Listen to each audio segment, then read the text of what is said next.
welcome back to my channel. I am Dr. Roshni and also a mom to 23 months old sweet little daughter. So guys, last video में हमने Apple unit start किया है जो एक mini series है specially for young toddlers जो 1 से 3 साल की उम्र के बच्चे हैं। और उस वीडियो में मैंने आपको बताया कि किस तरह से एप्पल को थीम बनाते हुए आप मॉन्टेसरी इंस्पायर्ड शेल्फ एक्टिविटीज़ को तैयार कर सकते हैं और अलग अलग की एरियाज़ को यूज़ करके आप अपने बच्चे के अर्ली डेवलपमेंट में स्पेशली कोग्निटिव डेवलपमेंट में किस तरह से हेल्प कर सकते हैं। आज का जो वीडियो है वो उसी के कंटिन्यूएशन में हम कर रहे हैं और आज के वीडियो में 2 एलिमेंट्स है। पहला है कि मैं आपके साथ 8 शेल्फ एक्टिविटीज़ डिस्कस करूंगी जिसका डिफ़िकल्टी लेवल और जो चैलेंजिंग एस्पेक्ट है वो थोड़ा ज़्यादा है। और दूसरा मैं आपके साथ लिटरेसी बास्केट डिस्कस करूंगी जो हम बच्चों की लैंग्वेज स्पेशली जो स्पीच होती है, बच्चों जल्दी जल्दी बात करना सीखे और उनकी वोकेबलरी इंक्रीज़ करने के लिए अलग अलग टॉयज़, बुक्स और दूसरी एक्टिविटीज़ को मिक्स करके हम किस तरह से उनको एक सेशन देते हैं वो मैं डिस्कस करूँगी। सो लास्ट जो हमने वीडियो किया था उसमें हमने मल्टीपल एरियाज़ कवर किए थे। लाइक कुछ एक्टिविटीज़ सेंसोरियल एलिमेंट को प्रमोट करती थी, कुछ फाइन मोटर पर बेस्ड थी, कुछ आर्ट के रिलेटेड थी, कुछ हमने पजल्स इंट्रोड्यूस किए थे, तो हमने स्क्रिबलिंग भी सिखाया। तो इस तरह से मल्टीपल की एरियाज़ को यूज़ करके हमने एक शेल्फ प्लान किया। आज का जो वीडियो है वो इस तरह से अलग है कि आज के वीडियो में हम एक पर्टिकुलर स्किल पे फोकस करेंगे, वो है फाइन मोटर स्किल। तो मैंने अब जब शेल्फ को किस तरह से प्रिपेयर करना है वो वीडियो मैंने जब सीरीज़ में किया था तब मैंने लास्ट में आपको बताया था कि मैं 2 तरीके से प्लान करती हूँ अपनी बेटी के लिए एक्टिविटीज़। पहला है कि सभी एरियाज़ को कवर करो और सभी अलग अलग एक्सपोजर दो आप बच्चे को। और दूसरा है कि एक पर्टिकुलर थीम या फिर एक पर्टिकुलर स्किल को फोकस करके सभी एक्टिविटीज़ प्लान करो। So Montessori home setup and learning की सीरीज़ में आज हम देखेंगे कि फाइन मोटर स्किल्स पर बेस्ड एप्पल थीम को यूज़ करके आप एज अप्रोप्रिएट मैनर में किस तरह से एक्टिविटी ट्रेस को तैयार करें और उसका डिटेल में मैं आपको साइंटिफिक जो इसका इम्पोर्टेंस है उसके बारे में भी बताऊँगी। सो चलिए अब एक्टिविटीज़ 1 बाय 1 स्टार्ट करते हैं। सो फर्स्ट एक्टिविटी ट्रे जो है वो मैंने इस तरह से प्रिपेयर की है। इसमें एक कंटेनर है जिसका एक नैरो ओपनिंग है। उसके बाद एक मैंने कलर पैलेट यूज़ किया है और इसमें कुछ कंपार्टमेंट्स है जिसमें पॉम्पॉम्स अच्छे से फिट हो जाते हैं। देन नेक्स्ट मेरे पास ये एक बोल है छोटा सा एंड उसमें कुछ पॉम्पॉम्स रखे हैं और उसी के साथ एक मिनी टोंग है। ये एक टूल है जो फाइन मोटर स्किल्स प्रमोट करता है। सो आपको क्या करना है, इस तरह से एक ट्रे प्रिपेयर करनी है और आपके बच्चे को सबसे पहले इनवाइट करना है और उनको ये पूरी एक्टिविटी करके दिखानी है। अब आपको क्या करना है, लास्ट टाइम जैसे कि हमने सिंपल ट्रांसफ़र के बारे में सिखाया था कि पहले बच्चे पूरे हाथ का यूज़ करके ग्रास्प करते हैं मटेरियल और ग्रेजुअली वो इस तरह से पकड़ते हैं और टारगेट बेस्ड एक्टिविटी करते हैं। सो वो पहले आपको करनी है और आपको बताना है कि पॉम्पॉम्स को इस तरह से लेना है और इस पैलेट में अरेंज करना है और फिर इस टोंग की मदद से उसी पॉम्पॉम को इस तरह से प्रेस करके पकड़ना है और इस कंटेनर में डालना है। तो ये पूरी एक्टिविटी हो गई। आपके बच्चे को अच्छे से मॉडल करके दिखाना है, ज़्यादा इंस्ट्रक्शंस नहीं देनी है बिकॉज़ इस उम्र के बच्चे जो है वो आपको देख के आपने जो किया है उसको समझ के वो आपको फॉलो करेंगे रादर देन आपके वो लंबे लंबे इंस्ट्रक्शंस को सुन के। सो इस तरह आप पूरे अच्छे से पहले समझा दो एंड फिर आपके बच्चे को वो ट्राई करने दो। अब ये जो एक्टिविटी है वो शुरुआत में थोड़ी डिफ़िकल्ट रहती है बच्चे जब फर्स्ट टाइम इस तरह के टोंग यूज़ करते हैं। सो मैं सजेस्ट करूँगी कि इसकी एज रेंज जो है 18 मंथ से जो ज़्यादा उम्र के बच्चे हैं उनके लिए आप रखें। 18 मंथ्स के कम उम्र के बच्चों के लिए ये एक्टिविटी आप प्लान ना करें और इसमें बच्चे का पेशेंस जो होता है वो थोड़ा ज़्यादा चाहिए बिकॉज़ शुरुआत में वो स्ट्रगल करेंगे। सो अब इस एक्टिविटी जो है उसका इम्पोर्टेंस क्या है वो हम समझते हैं। सबसे पहला जो इम्पोर्टेंस है कि टोंग्स जब आप बच्चे यूज़ करते हैं तो इसमें एक मूवमेंट आती है हैंड्स की, फिंगर्स की, वो है प्रेस एंड रिलीज़। तो ये जो ओपन क्लोज वाली मूवमेंट है वो ग्रेजुअली उनको सीज़र स्किल्स इम्प्रूव करने में और वो सीज़र से कैसे यूज़ करके कट करते हैं सभी क्राफ्ट्स वो सीखने में बहुत इम्पॉर्टेंट है और उसमें बहुत हेल्पफुल रहता है। सो सबसे पहला बेनिफिट यही है कि जितना बच्चे टोंग का यूज़ करेंगे उतनी अच्छी उनकी रिफाइनमेंट होगी सीज़र्स को यूज़ करने में।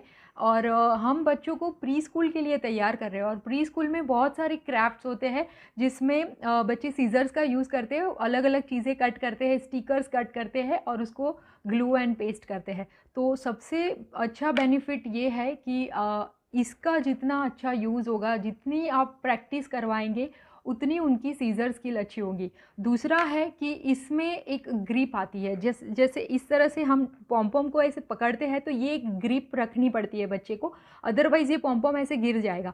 सो ये ग्रिप की वजह से ये जो प्रैक्टिस होती है इससे बच्चे फ्यूचर में पेंसिल ग्रिप सीखते हैं।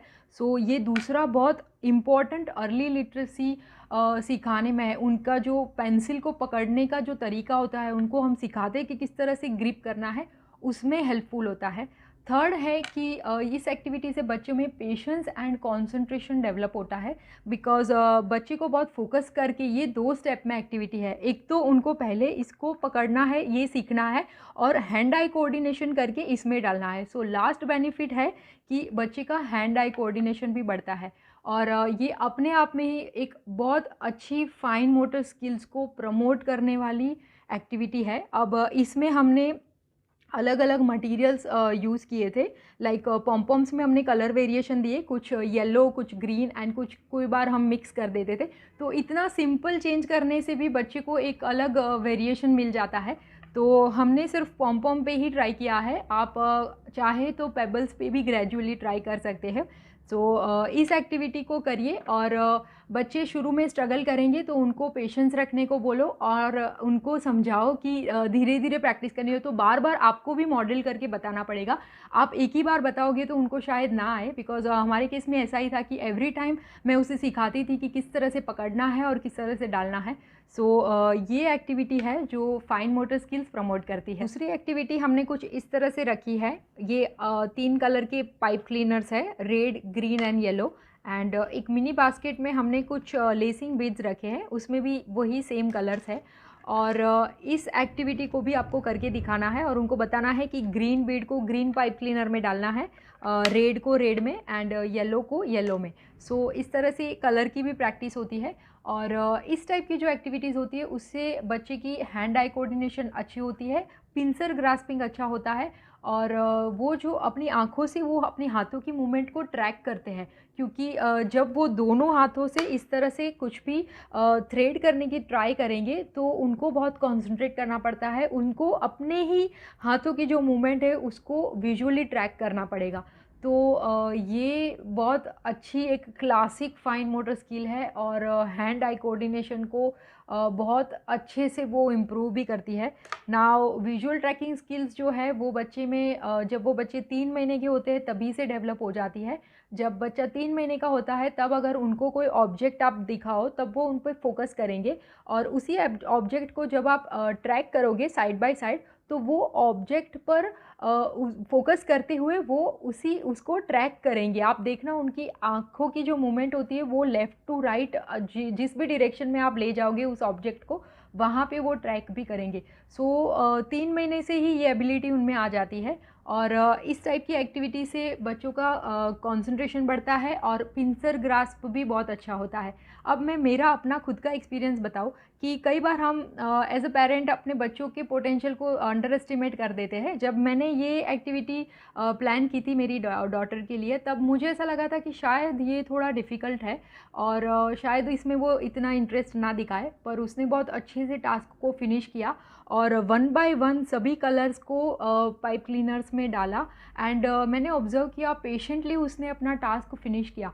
तो इस टाइप की एक्टिविटीज़ के बच्चों में जो टास्क फिनिशिंग एटीट्यूड होता है कि जो टास्क उन्होंने हाथ में लिया है उसे फिनिश करना ही है, वो ऐसे बीच में छोड़ के कभी नहीं गई और ये डिफ़िकल्ट होने के बावजूद भी उसने पूरा कंप्लीट किया। तो मुझे ये समझ में आया और मेरा एक ऑब्ज़र्वेशन निकल के आया कि बच्चों में रियली हम जितना मानते हैं उससे कई ज़्यादा एबिलिटी होती है और वो बहुत ज़्यादा कैपेबल होते हैं। तो आप भी इसी तरह अलग अलग एक्टिविटीज़, कई बार हमें लगता है कि उनकी एज के हिसाब से शायद ये डिफ़िकल्ट है, पर आप ट्राई कर सकते हो। अगर वाकई डिफ़िकल्ट है तो फिर आप उसे थोड़े दिन बाद इंट्रोड्यूस करें। सो मैंने जस्ट अपना एक्सपीरियंस शेयर किया जिससे आप मेरे जैसी गलती ना करो, बिकॉज़ मैंने भी पास्ट में कई सारी एक्टिविटीज़ को ऐसे ही खुद जज करके शेल्फ पे से रिमूव की है, ये मान के कि शायद उसके लिए ये डिफ़िकल्ट होगी, पर आपको आपके बच्चे को एक ट्राई ज़रूर देना चाहिए। इस एक्टिविटी से हैंड आई कोऑर्डिनेशन अच्छा होता है एंड पिंसर ग्रास्प अच्छा होता है एंड ये एक क्लासिक फाइन मोटर एक्टिविटी है। नेक्स्ट एक्टिविटी हमने इस तरह की एक ट्रे प्रिपेयर की है जिसमें एक प्रिंटेबल है जिसको हमने डाउनलोड करके एक कंस्ट्रक्शन पेपर जो आता है उस पर हमने सब एप्पल स्टिक किए हैं और वेलक्रो डॉट की मदद से ये पज़ल मैचिंग एक्टिविटी हमने तैयार की है और इसके जो कोरस्पोंडिंग पीसीस है उसको इस बास्केट में इस तरह से रखा है। ये एक मैचिंग एक्टिविटी है और अलग अलग कलर्स के एप्पल को उनको सही से मैच करना है।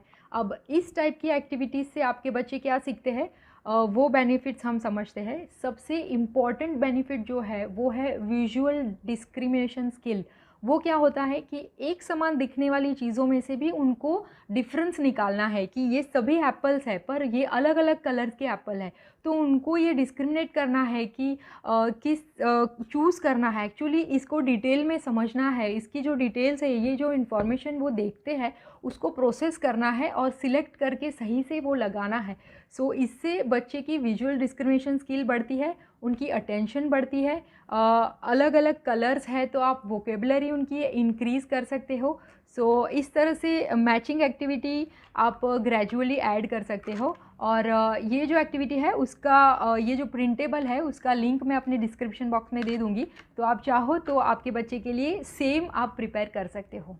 नेक्स्ट एक्टिविटी हमने कुछ इस तरह से तैयार की है, उसमें दो अलग अलग कलर के एप्पल्स हैं और एक बास्केट में इस तरह से ये जो सैलेड के लिए जो स्टिक आती है which we don't use, but ये मुझे स्ट्रीट साइड पे दिखा था और मुझे लगा कि शायद इससे कुछ एक्टिविटी हो जाएगी। हमने क्या किया कि ये अलग बास्केट में बहुत सारे हैं और इसके साथ हमने टूथपिक्स भी रखे हैं क्योंकि एक्टिविटी को थोड़ा ड्यूरेशन बढ़ाने के लिए। ये जो है वो बच्चे को इस तरह से इसके होल में डालना है, तो ये भी एक फाइन मोटर एक्टिविटी हो जाती है और इससे भी आई हैंड कोऑर्डिनेशन बढ़ता है। वैसे ये सिंपल है पर ग्रेजुअली क्या हो सकता है कि ये जो एप्पल्स है वो ओपन भी होते हैं, तो आप इस तरह से कैसे इस कंटेनर को ओपन करना है वो भी आप ग्रेजुअली सिखा सकते हो। जब वो सारी टूथपिक अंदर डाल दे फिर उनको कैसे बाहर निकालना है वो भी आप उनको सिखा सकते हो। ये सिंपल हमने घर में ही जो चीज़ें अवेलेबल थी उससे DIY करके एक एक्टिविटी तैयार की है। इससे भी बच्चे के फोकस और कंसंट्रेशन अच्छा होता है और उनको ये सारे फिनिश करने होते हैं। ये भी एक अच्छी एक फाइन मोटर स्किल्स को बढ़ाने वाली एक्टिविटी है। नेक्स्ट एक्टिविटी हमने साइज़ पे बेस्ड की है और ये अलग अलग साइज़ के एप्पल्स हैं जिसको हमने इस प्रिंटेबल को हमने डाउनलोड किया था फ्री में एंड इसकी मदद से हमने कार्डबोर्ड पे ये स्टिक किया है वेलक्रो की मदद से। उसको बच्चे को सही जो साइज़ के एप्पल्स है उसको मैच करके लगाना है, तो ये भी हमने यूज़ किया है ये मैचिंग के लिए। और इसके बाद एक दूसरा है जो वुडन एप्पल, ये बहुत अच्छी क्वालिटी का वुडन पज़ल है और इसकी भी लिंक मैं आपको दे दूँगी। ये जो वुड है बहुत स्टर्डी एंड ये पिंसर ग्रास्प के लिए, फाइन मोटर स्किल्स के लिए बहुत अच्छा है। और लास्ट टाइम हमने डिस्कस किया था कि ये सारी चीज़ों से प्रॉब्लम सॉल्विंग एबिलिटी बढ़ती है, तो इसमें भी अलग अलग साइज़ के एप्पल्स है। तो आप ये जो साइज़ में जो वेरिएशन होते हैं वो जो कॉन्सेप्ट है वो आप इंट्रोड्यूस कर सकते हो। ये किसी ट्रे में फ़िट नहीं होता है बिकॉज़ ये थोड़ा लंबा है, तो इसको हम ऐसे ही ये सारे पीसीस निकाल देते हैं और अलग रखते हैं शेल्फ पे, ऐसे ही एक बोल में रखते हैं पीसीस को और इस ट्रे को हम ऐसे ही विदाउट एनी जो हमारी ट्रे हम यूज़ करते हैं इसके बिना ऐसे ही हम रखते हैं और बच्चे को सिखाते हैं कि किस तरह से अलग अलग साइज़ को आपको सेट करना है। तो ये एक नया कॉन्सेप्ट सिखाने के लिए हमने एक्टिविटी ऐड की है और इससे भी बच्चे की फाइन मोटर स्किल्स अच्छी होती है एंड पिंसर ग्रास्प अच्छा होता है। आप ऐसे बना भी सकते हैं DIY करके और ये भी अवेलेबल है, तो आप जो कन्वीनियंट लगे उसके हिसाब से आप तैयार करें। नेक्स्ट एक्टिविटी है ये एक पोस्टिंग एक्टिविटी जिसमें हमने इस तरह का एक वुडन पेग बोर्ड यूज़ किया है और उसी के साथ एक बास्केट में कुछ रेड छोटे छोटे पेग्स है। सो बच्चों को क्या करना है कि इसको उठा के इसमें सिर्फ रखना है। ये इन एंड आउट वाली सिंपल दिखने वाली एक्टिविटी है, बट इससे बच्चों को सीखना है कि वॉलेंट्रीली रिलीज़ करना है इस ऑब्जेक्ट को। ये ग्रिप जो है वो आती है, एंड जिससे बच्चे का अटेंशन भी बढ़ता है, उनका एंगेजमेंट भी बढ़ता है, उनकी जो ग्रिप है वो भी अच्छी होती है, और वैसे भी ये एक फाइन मोटर स्किल को अच्छी करने वाली एक्टिविटी है। सो आप इस तरह से अलग अलग कलर्स में भी कर सकते हो। हमने ग्रेजुअली ग्रीन एंड येलो में भी ट्राई किया। सो अब जो एक्टिविटी है वो एक आर्ट पे बेस्ड है। इसमें हमने इस तरह के कुछ रेड काउंटर्स यूज़ किए हैं, और अगेन हमने एक प्रिंटेबल डाउनलोड किया है, और इसमें सेम साइज़ के होल्स है। सो बच्चे को हमने सबसे पहले सिखाया कि एक प्लेन पेपर पे ही ये सारे ही सर्कल्स को सर्कल पे ही रखना है। तो हमने पहले ये उसे सिखाया। ये बहुत सिंपल लिखने वाली एक्टिविटी है, पर बच्चे जब डेडिकेशन के साथ करते हैं तो वो बहुत ध्यान रखते हैं कि कोई भी एक भी सर्कल ये जो बॉर्डर है उसके बाहर ना चला जाए। तो ये एक्टिविटी है पहली जो हमने प्रैक्टिस करवाई, और ये इसलिए प्रैक्टिस करवाई क्योंकि उसके बाद हमें उनको एक्चुअल जो हमने एक्टिविटी प्लान की थी वो इंट्रोड्यूस करनी थी। सो वो थी ये एक्टिविटी। ये ऑलरेडी यूज़ की गई है, मेरी डॉटर ने ये पेंट किया है इस स्पॉन्ज की मदद से। सो बच्चे को सिखाना है कि इस स्पॉन्ज को, इसमें एक कलर पैलेट भी है। सो इसको हमने यूज़ किया था ट्रे को तैयार करने में, और इस स्पॉन्ज की मदद से इसमें डॉट्स लगाने हैं। जिस तरह से डॉट मार्कर्स बच्चे यूज़ करते हैं उसी तरह स्पॉन्ज को। सो ये एक बहुत फ़न एक्टिविटी हो गई थी तब, और उसने बहुत एंजॉय किया। सो एक आर्ट का एलिमेंट रखने के लिए हमने ये एक्टिविटी रखी, और इसको हमने इसलिए 2 पार्ट में रखा क्योंकि पहले उनको समझना है कि बॉर्डर के बाहर नहीं जाना है, अदरवाइज़ बच्चे मैसी हो जाएंगे और कहीं पे भी वो करेंगे। सो उससे कुछ बेनिफिट नहीं है। हमें जो सिखाना है वो कि केयरफुली आर्ट करते हैं और प्रिसाइज मैनर में करते हैं। तो जब ये एक्टिविटी पहले की तो उसके बाद हमने डिफरेंस देखा कि उसने स्पॉन्ज को यूज़ करते वक्त बहुत ध्यान रखा, और ये हम संभाल के रखने वाले हैं बिकॉज़ ये एक मेमोरी है। तो आप भी अगर चाहते हो तो ये मैं डिस्क्रिप्शन बॉक्स में से आप डाउनलोड कर ले, और इस टाइप के काउंटर्स किसी भी क्राफ्ट स्टोर में आपको मिल जाएंगे, किसी भी स्टेशनरीज में भी मिल जाएंगे। सो ये है हमारी आर्ट एक्टिविटी। ये है हमारी लास्ट एक्टिविटी जो कुछ इस तरह से है। ये एक ट्रे है, और ये भी हमने हॉर्स का इमेज हमने गूगल से डाउनलोड किया है, वो फ्री में है। और एप्पल्स हॉर्स बहुत पसंद करते हैं, तो इसलिए हमने ये रियल इमेज हॉर्स का रखा है, और इसमें अलग अलग हम एप्पल्स भी रखते हैं। तो ये एक फीडिंग एक्टिविटी है, बच्चों को फीडिंग एक्टिविटी बहुत अच्छी लगती है। यहाँ पे एक स्लिट किया है, तो इस तरह से एप्पल को डालना है। सो कई बार कुछ एप्पल्स बड़े हैं, कुछ छोटे हैं, तो वो जब भी डालती है तो हम उसको बताते हैं कि ओके वो बिग एप्पल है, ये स्मॉल एप्पल है, अलग अलग कलर है, तो आप कलर भी मेंशन कर सकते हो। तो वो बहुत एंजॉय करती है। और आगे इतनी सारी डिफ़िकल्ट एक्टिविटीज़ करने के बाद हमने ये एक सिंपल एक्टिविटी रखी है, और ये एक जो ट्रे थी उसने मल्टीपल टाइम्स विज़िट किया। सो हमने इसका अलग अलग वेरिएशन भी रखा है जो अलग अलग थीम में, जैसे कि हम फार्म थीम करेंगे तब मैंने बहुत डिफरेंट एनिमल्स हम रखते थे, रैबिट एंड काऊ। हर किसी में हमें रियल इमेज नहीं ले पाई, पर जो भी है ये फीडिंग एक्टिविटी उसने बहुत एंजॉय की। सो अब हम बात करेंगे वीडियो के दूसरे एलिमेंट पर, जो है लैंग्वेज बास्केट। जो भी थीम हमारी होती है उसके रिलेटेड कुछ ऐसे मटेरियल्स और ऐसी बुक्स जो हम शेल्फ पे नहीं रखते, बट 1 to 1 बच्चे के साथ इंटरेक्शन करके उसे सिखाने की कोशिश करते, तो वो सभी चीज़ें इस तरह के एक मिनी बास्केट में जाती है। सो 1 by 1 मैं आपको दिखाती हूँ कि इसमें क्या क्या है। और ये जो है ये बिगिनर लेवल है, मीन्स 1 से 2 साल के बच्चे जो होते हैं उनके लिए ये बुक्स उनके लिए अप्रोप्रिएट है। 2 से 3 साल के जो बच्चे होते हैं फिर हम उनको और ज़्यादा कॉम्प्लेक्स बुक्स रीड करते हैं, तो वो अलग रहेगा। वो बुक्स मैं आने वाले वीडियोस में आपको बताऊंगी, पर ये जो है ये बिगिनर लेवल का बास्केट है। सो चलिए देखते हैं अब 1 by 1 क्या है इसमें। सो इसमें एक बास्केट है जिसमें स्मॉल एंड बिग एप्पल्स को सॉर्ट करने के लिए कुछ एप्पल्स रखे हैं। ये बिग एप्पल है और इसी तरह ये स्मॉल एप्पल है। तो इसकी हम सॉर्टिंग प्रैक्टिस करवाते हैं, और वो भी हम इनकरेज करते हैं कि बिग ऐसे बोलना है, स्मॉल ऐसे बोलना है, तो वो समझ के फिर उसको सॉर्ट करना है। तो ये है एक्टिविटी 1। देन इस बास्केट में इस तरह की एक सिंपल बोर्ड बुक है जो फ्रूट पे बेस है। सो एप्पल के साथ अलग अलग फ्रूट्स भी आप सिखा सकते हो। सो ये सारे फ्रूट्स ऑलमोस्ट सभी जो है वो फेमिलियर है उससे।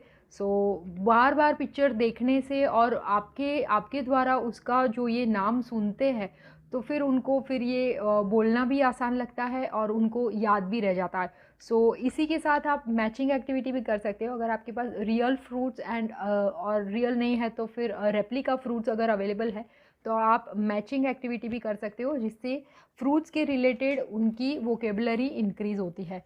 सो नेक्स्ट जो हमारा है वो हमने एक प्रिंटेबल यूज़ करके बनाया है। ये 2 पीस पज़ल्स है। हमने फर्स्ट वीडियो में देखा था कि हमने जंबो साइज़ कार्डबोर्ड के 2 पीस पज़ल्स यूज़ किए थे।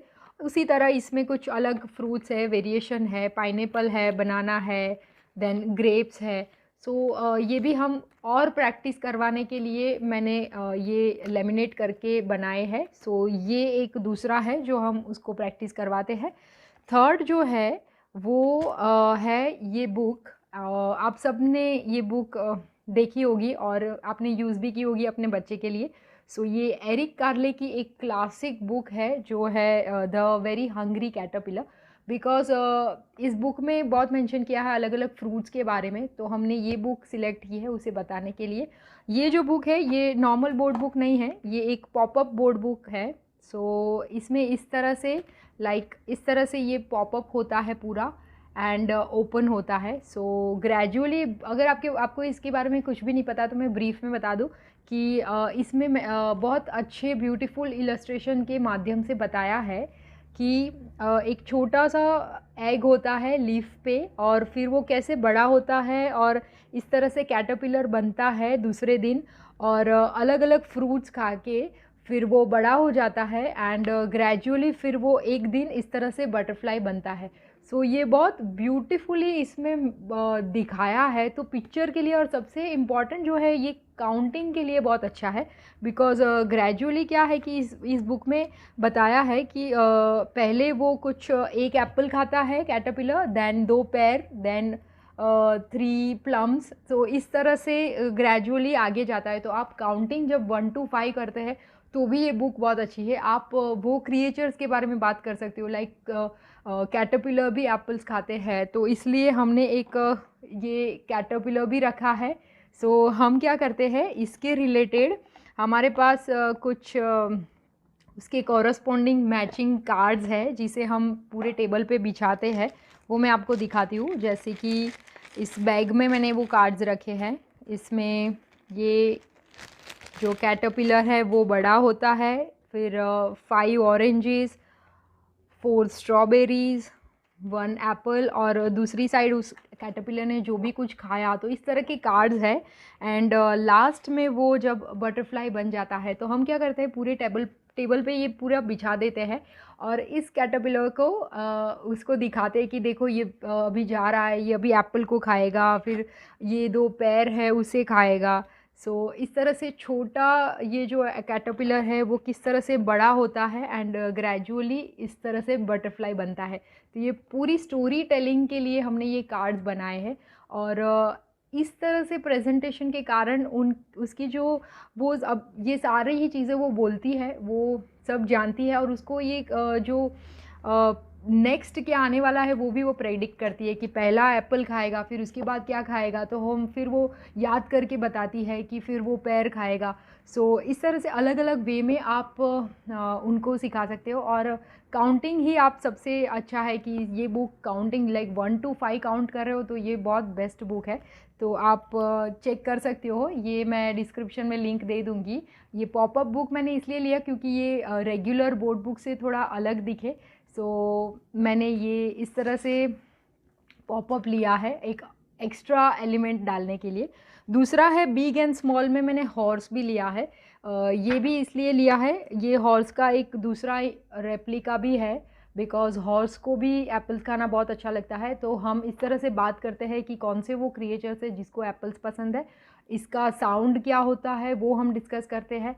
और ये बिग है एंड ये स्मॉल है, तो हम उसे पॉइंट करना सिखाते हैं कि आप पॉइंट करो कौन सा बिग है कौन सा स्मॉल है। तो इस तरह से हमारा एक सेशन रहता है। और ये इसलिए है क्योंकि वो इसको पकड़ के वो एक्चुअली फील करती है and she understands the pattern. ये तो रियल लुकिंग ही लगता है, सो इसलिए हमने एक कैटरपिलर एंड हॉर्स को रखा है। देन हमारे पास एक पज़ल है, ये जो मैंने बुक बताई आपको उसी पर बेस्ड। इसमें भी अलग अलग, जैसे हमने एप्पल का पज़ल देखा था उसी तरह मैचिंग एक्टिविटी हमने कैटरपिलर में रखा है। ये बहुत साइज़ वेरिएशन के लिए बहुत अच्छा है। सो इस तरह से हम उसको ये सब निकाल के देते हैं और हमारे साथ ही वो ये सब बुक अलग से इस बास्केट में है, इसलिए ये शेल्फ़ में नहीं है। और इसे भी वो प्रैक्टिस करती है, इससे भी आप साइज़ के बारे में सिखा सकते हो। एंड देन हमने सबसे पहले 0 to 3 काउंट करना स्टार्ट किया था उसके साथ, और वो सीख जाने के बाद फिर हमने 4 and 5 भी ऐड किया। तो मैं भी सजेस्ट करूँगी कि पहले आप 0 या फिर 1, 2 and 3 ये ही आप काउंटिंग स्टार्ट करें। और ये अर्ली मैथ्स हो गया उनके लिए, ये इजी रहता है। और 5 तक उनको थोड़ा डिफ़िकल्ट हो जाता है, पर फिर भी ये हमारे पास कुछ एप्पल काउंटर्स है, सो इसे हम रखते हैं। एंड कुछ ग्लास स्टोन्स जो होते हैं उसको हम टेबल पे पूरा रख के बताते हैं कि ये 0 है तो कोई स्टोन नहीं जाएगा, 1 है तो 1 स्टोन जाएगा। सो ये इस तरह से एप्पल के काउंटर्स है 1 to 5 काउंट करने के लिए। सो इस बास्केट में बेसिकली काउंटिंग का है, फ्रूट्स का नेम रिकग्निशन एंड वोकेबलरी जो उनको बोलना सीखना है वो है। फिर उसके अलावा हमारे पास कुछ हमने कुछ और प्रिंटेबल्स से तैयार किया हुआ ये कलर सॉर्टिंग है कि ये भी वेलक्रो की मदद से है, ये निकल जाता है। सो ये ग्रीन है, देन इसी के जैसे इस तरह से येलो है एंड रेड भी है।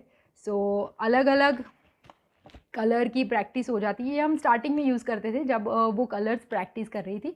सो ये भी इसमें जाता है, बट स्टिल अभी भी उसको ये बहुत अच्छा लगता है, ये फटाफट से कवर कर देती है। देन आप अल्फ़ाबेट्स भी स्टार्ट कर सकते हो like after 20 months. If you feel कि आपका बच्चा रेडी है तो ये स्मॉल लेटर्स में एप्पल का बना है। अभी मेरी डॉटर F तक बोलती है। हम पहले बोलते हैं कि A B C, तो वो सामने भी उसी तरह बोलती है। सो ये स्मॉल लेटर्स है एंड ये कैपिटल लेटर्स है। ये लेमिनेटेड शीट है और इसको भी हमने एक प्रिंटेबल है, इसको भी हमने डाउनलोड किया था।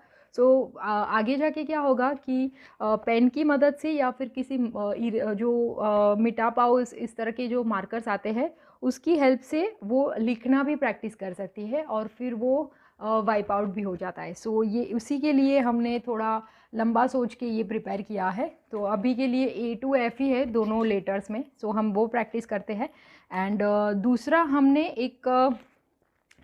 ये एक स्टोरी टेलिंग है, ये एक राइम जैसा है। तो कि farmer Brown has 0 red apples hanging from a tree. So ये भी काउंटिंग के लिए बहुत अच्छा है। तो हम जो पेज उसे बताते जाते हैं, इसमें भी 5 तक है, जैसे कि 1 red Apple hanging from a tree. तो ये हम उसे रीड करते हैं एंड उसी के साथ हम जो उसके काउंटर्स होते हैं, कई बार हम पॉम पॉम यूज़ करते हैं, कई बार ये हमने जो वुडन कॉइन्स बताए रेड वो हम यूज़ करते हैं।